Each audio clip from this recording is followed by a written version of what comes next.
ሰላም ጤና ይስጥልኝ ውድ የቻናሌ ቤተሰቦች እንደምን አላችሁ? እንኳን ወደዚህ ኢኮኖሚክስ ወደምንማማርበት ቻናል በሰላም መጣችሁ። ዛሬ ስለ ሎኔብል ፈንድ ኢንተርፕሪቴሽን ኦፍ አይስ ከርቭ በሚል ርዕስ ላይ ማለት ነው እንማማራለን።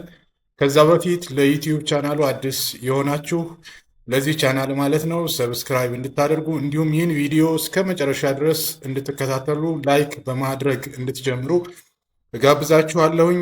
አሁን ቀጥታ ወደምንማማርበት ትምህርት ክፍል እንገባለን። ሎኔብል ፈንድ ኢንተርፕሪቴሽን ኦፍ አይስ ከርቭ ይላል።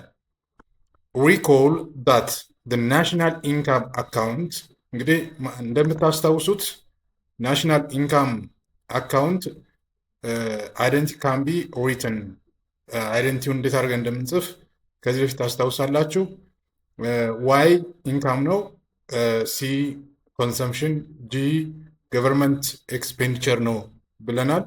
ዋይ ሲቀነስ ሲ ሲቀነስ ጂ ከአይኤስ አይኤስ ኢንቨስትመንት አይኤስ ሴቪንግ ጋር እኩል ነው፣ እንዲሁም ከኢንቨስትመንት ጋር እኩል ነው ብለን ተማምረናል ማለት ነው። ስለዚህ ይህንን የበለጠ ግልጽ ለማድረግ እየተማማርን እንቀጥላለን። ሌፍት ሃንድ ሳይድ የዋይ ማይነስ ሲ ማይነስ ጂ በሌፍት ሃንድ ሳይድ ያለው ኢኩዌሽን ናሽናል ሴቪንግ ኤስ ኤንድ ራይት ሃንድ ሳይድ ምን እንለዋለን? አይ ኢንቨስትመንት እንለዋለን ማለት ነው። ስለዚህ በናሽናል ሴቪንግ ራይት ሃንድ ዋይ ማይነስ ሲ ማይነስ ጂ ሴቪንግ ነው ካል፣ በራይት ሃንድ ሳይድ ደግሞ ያለውን ምን እንለዋለን? ኢንቨስትመንት እንለዋለን ማለት ነው።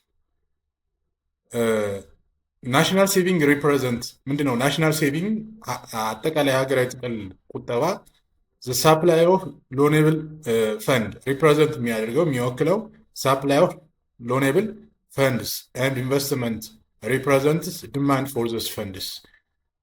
ኢንቨስትመንት ሪፕሬዘንት የሚያደርገው የሳፕላይ ኦፍ ሎኔብል ፈንድ ዲማንድ ሪፕሬዘንት ያደርጋል። ናሽናል ሴቪንግ በራሱ ሳፕላይ ኦፍ ሎኔብል ፈንድ እንደሆነ መረዳት እንችላለን። To see how the market for loanable fund produces the S-curve, substitute the consumption function for C and the investment function for I የሚል ይሆናል ማለት ነው። ስለዚህ y ማይነስ c ኢንቱ y ማይነስ t ማይነስ g ከማን ኢንቨስትመንት ፈንክሽን ኦፍ ኢንተረስት ሬት ጋር እኩል እንደሆነ መረዳት እንችላለን ማለት ነው። እንግዲህ ውድ የቻናል ቤተሰቦች እየተማማርን ያለ ነው። the left hand side of this equation shows the supply of loanable funds depends on income and fiscal policy. ሌፍት ሳይድ ያለው ኢኩዌሽን ከማን ጋር ዲፔንድ ያደርጋል? ከገቢ ጋር እና ከፊዚካል ፖሊሲ ጋር ዲፔንድ ያደርጋል ማለት ነው። the right hand side shows the demand for loanable funds depends on interest. ከኢንተርስት ጋር ዲፔንድ ያደርጋል ማለት ነው። እንግዲህ ራይት ሃንድ እና ሌፍት ሃንድ ስንል ኦልሞስት ይሄኛውን ልክ ፊት ለፊት እንደምታዩት ራይት ሃንድ፣ ይሄኛውን ሌፍት ሃንድ ማለት እንችላለን። በዛ መንገድ መረዳት ይቻላል ማለት ነው። the interest rate adjusts to ኢኩሊብሬት ሳፕላይ ኤንድ ዲማንድ ኦፍ ሎን። ኢንተረስት ሬቱ ማንን ኢኩሊብሬት ያደርጋል? የማረጋጋት ወይም የማስተካከል አቅም ያለው የአቅርቦትንና ፍላጎት የብድር ፍላጎትና አቅርቦትን የማስተካከል ሚና አለው ማለት ነው። In the next figure we can interpret the S-curve as showing the interest rate that equilibrates the market for renewable funds any given level of income ነው የሚለው። ቀጥሎ የምንመለከተው ነው የሚሆነው። when income rises ኢንካም እየጨመረ ሲመጣ ከy1 ወደ y2 ሲቀጥል ናሽናል ሴቪንግ which equals y minus c minus g ምን ይሆናል? ሴቪንግ እየጨመረ ይሄዳል ማለት ነው። ኢንካም እየጨመረ ሲመጣ consumption rise by less than income because the marginal prospect to consume is less than 1 ከአንድ ስለሚያንስ ማለት ነው። as panel A shows the increased supply of loanable funds drives down the interest rate from R1 to አር1 ቀጥሎ ግራፍ ላይ እናየዋለን። ፓናል ቢልም በተመሳሳይ መንገድ ኢንካም እየጨመረ ሲመጣ ሴቪንግም በዛው ልክ እየጨመረ ይመጣል። ይህን ኢኩሊብሬት ለማድረግ ኢንተረስት ሬት ሎወር ማድረግ እንደሚገባ ያሳየናል ማለት ነው።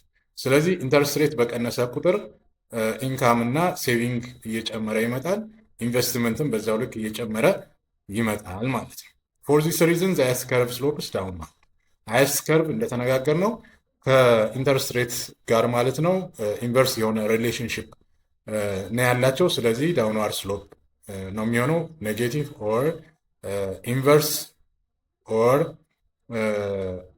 ኢንዳይሬክት ሪሌሽንሽፕ አለው። ቀጥተኛ ያልሆነ ወይም ኔጌቲቭ አሉታዊ ነው ማለት ነው።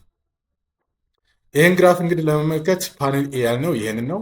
ይህኛው ኢንተረስት ሬት ነው። እዚህ ጋር በዋይ አክሲስ የምንመለከተው አር1 ወደ አር2 ቀንሷል። ኮዚንግ ዘ ኢንተረስት ሬት ድሮፕ ቀንሷል ማለት ነው። ስለዚህ አር1 ወደ አር2 ሲቀንስ ሴቪንግ በራሱ ይጨምራል። ዋይ ዋን ያልነው ማለት ነው። ሌላኛው ደግሞ ዋይ ቱ ያልነው እዚህም በተመሳሳይ መንገድ ይጨምራል። አን ኢንክሪዝ ኢንካም ራይዝስ ሴቪንግ። ኢንካም በጨመረ ቁጥር ሴቪንግን በዛው ልክ ይጨምራል የሚል ትርጉም ይይዛል ማለት ነው። ኢንቨስትመንት ሴቪንግ በኤክስ አክስ ላይ ተቀምጧል ማለት ነው። ስለዚህ በዚህ መረዳት እንችላለን። ዛያስ ከርቭን ስንመለከት ኢንተረስት ሬት እንደዚሁ በተመሳሳይ መንገድ ሲቀንስ ኢንካም እየጨመረ ይሄዳል። እዚህ ጋር እንደምናየው አስከርቭ ስሎፕስ ዳውንዋርድ ኔጌቲቭ ሪሌሽንሽፕ ነው ያለው ከኢንካም ጋር። ስለዚህ ይህን በተገቢ መንገድ በዚህ መረዳት ይቻላል ማለት ነው። ሎው ሌቭል ፈንድ ኢንተርፕሬትስ ኦፍ ዘ አስ ከርቭ ፓነሊ ሾውስ ዘ ኢንክሪዝ ኢንካም ፍሮም ዋይ1 ቱ ዋይ2 rising saving and thus lower the interest rates that equilibrates supply and demand for low level funds. The S curve panel B expresses the negative relationship between the interest rate and income ያለውን ግንኙነት ያሳያል ማለት ነው። እና ይህን በቀላሉ በዚህ መንገድ መረዳት እንችላለን።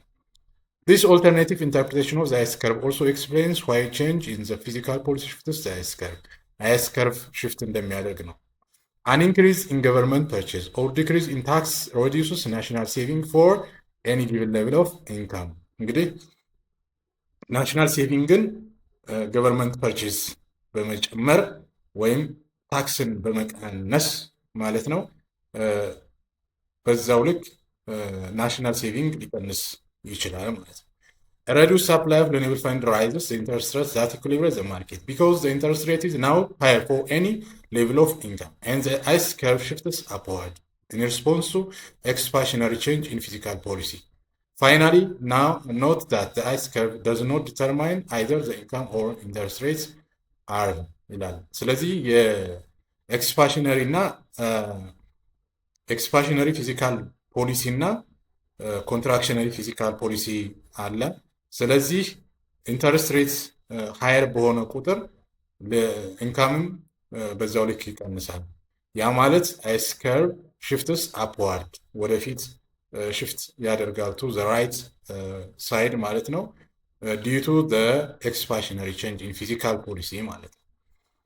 ዲዩ ቱ ዘ ኮንትራክሽነሪ ፊዚካል ፖሊሲ ከሆነ ደግሞ ዘ ኤስ ከርቭ ሽፍትስ ሌፍትዋርድ ኦር ዳውን ይሆናል ማለት ነው። ስለዚህ ሁልጊዜ ኤክስፓንሽነሪ ፊዚካል ፖሊሲ እና ኮንትራክሽነሪ ፊዚካል ፖሊሲ ተቃራኒ ነው የሚሆነው ማለት ነው። Instead of the S curve is the relationship between Y and R rising in the markets for goods and service or equivalently the market for loanable funds. To determine the equilibrium of the economy, we need to another relationship between the two variables to which we now turn ማለት ነው። እንግዲህ በአጠቃላይ ስለ ሎኔብል ፈንድ ኢንተረስት ሬት ኢንካም እና ሴቪንግ በጥቅሉ በዚህ መንገድ ለመማማር ጥረት አድርገናል።